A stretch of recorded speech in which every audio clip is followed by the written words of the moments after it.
তাণ্ডবের জন্য এক মাথানষ্ট মেকআপ নিচ্ছে মেগাস্টার শাকিব খান।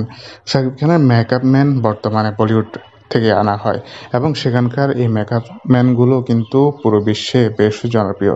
শাকিবের সিনেমাতে যে পরিমাণ ইনভেস্ট করা হচ্ছে বর্তমানে সেটা বাংলা সিনেমার আর কোনো নায়কের জন্য করা হয়নি। একমাত্র শাকিব খান দ্বারাই এসব সম্ভব হচ্ছে বড় বড় কালেকশন এনে দেওয়ার।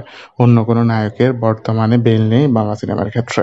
এই যে মনে করেন আজকে ৮০ কোটি টাকার কাছাকাছি বরবাদ সিনেমাটি চলে এসেছে, অন্য নায়কের পেছনে যদি ২০ কোটি টাকার একটা সিনেমা বানানোর ক্ষেত্রে খরচ করা হতো তাহলে কিন্তু সেই সিনেমাটা ভালো করে ৫-৬ কোটি টাকাও কিন্তু আয় করতে পারতো না।